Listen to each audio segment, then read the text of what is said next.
Before we get into the real depth of this topic, subscribe to Iron Age Instincts if you want history presented without shortcuts, without soft edges, and without the usual recycled documentary filler.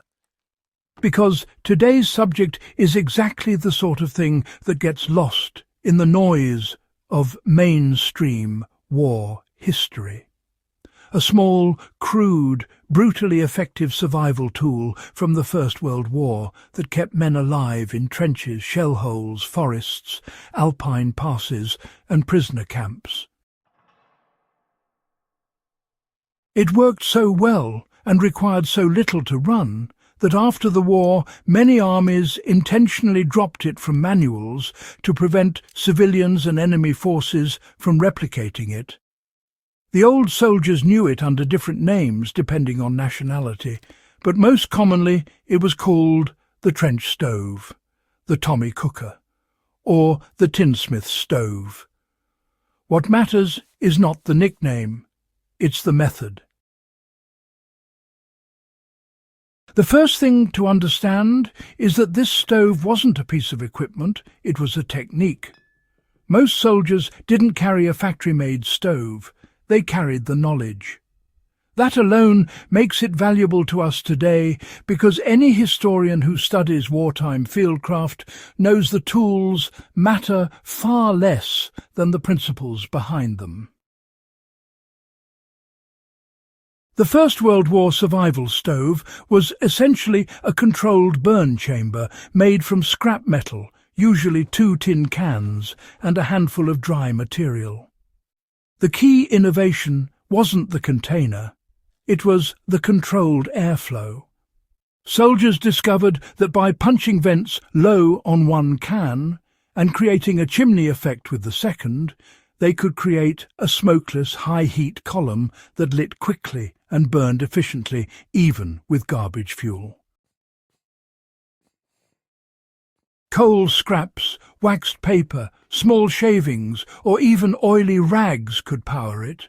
Anything that ignited, they used.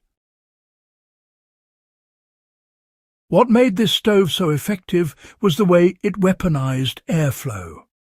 In a war defined by static lines and artillery, smoke could get you killed. You didn't set fires lightly. But this method created a draft that pulled flames upward while starving the smoke of full release. Instead of drifting into the trench line and drawing sniper fire, the smoke burned itself out inside the chamber. The flame concentrated in a narrow vertical column, hot enough to boil water or warm food in minutes. I've spoken to reenactors and collectors who have rebuilt these stoves using century-old descriptions, and the same reaction comes up every time. The thing simply doesn't fail. If you give it just a little fuel and a little oxygen, the stove turns waste into reliable heat. Another reason the stove was so valuable is that it democratized survival. You didn't need specialized fuel. You didn't need spare parts. You didn't need a large fire pit or heavy tools. Soldiers on night patrols made them using rations tins. Prisoners of war made them using condensed milk cans. Alpine troops built larger versions from supply tins to heat their dugouts. Some even built double-chamber stoves that could melt snow, cook, and dry socks at the same time. If you understand why that last detail mattered, you understand the war. Wet feet, honestly, killed more men than enemy bullets during the winter months. Being able to dry fabric quietly and safely, well, that often made the difference between trench foot and, having functioning legs. The design principles behind the World War I stove, they still apply perfectly to modern survival situations. If you're building a stove today, the simplest workflow is this. Find 2 cans, one just a bit smaller than the other. Punch a ring of holes around the bottom of the larger can to create the intake. Then punch a ring of holes around the top of the smaller can to create the exhaust. Place the smaller can upside down inside the larger one. Be sure to keep a narrow air gap between them.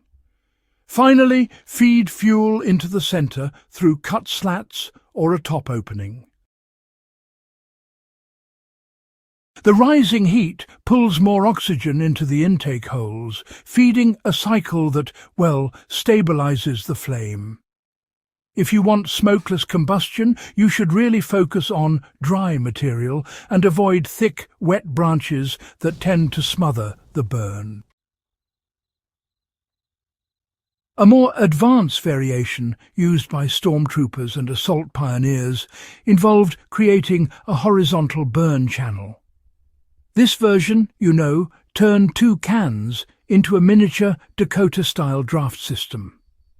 Fuel ignited in the first chamber, air was drawn in from a side channel, and smoke was forced through a secondary burn zone. The result was nearly invisible heat. Modern military instructors still teach versions of this method in cold-weather survival schools, usually without referencing its World War I origins. But the lineage is clear. The principle is identical. Force the fire to re-burn its own smoke until what escapes is mostly heat, shimmer, and vapor. Another overlooked detail is how soldiers used the stove strategically, not just practically. For example, certain units used it to sterilize water discreetly before raids. Others used it to warm rifle bolts to prevent freezing. Snipers used ultra-small versions powered by canvas scraps to warm fingers without revealing position. The most creative use I've come across comes from a diary entry by a Canadian soldier who used the stove's chimney to dry out wet gunpowder after a trench flood. When we talk about forgotten survival skills, this is what we mean. Knowledge so flexible it adapts to problems you didn't plan for. A modern survivalist can apply this knowledge immediately. If you're camping, backpacking, or preparing for grid-down emergencies, build this stove a few times until you can assemble it in the dark with nothing but a knife. Test different fuels until you understand the heat output. Try boiling water in windy conditions and note how the chimney stabilizes the flame. Try using it inside a debris shelter with proper ventilation to see how manageable the smoke becomes.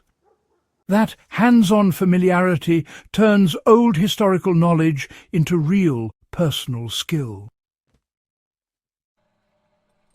The First World War survival stove was never just a relic. It was a masterclass in resourcefulness, improvisation, and heat management under life-threatening conditions. It deserves to be remembered, taught, and passed on because it represents the kind of survival thinking that doesn't depend on gear, only on understanding. If you want more forgotten fieldcraft, wartime ingenuity, and real historical survival knowledge, subscribe to Iron Age Instincts. Share this video with someone who values real history and help keep this level of depth alive.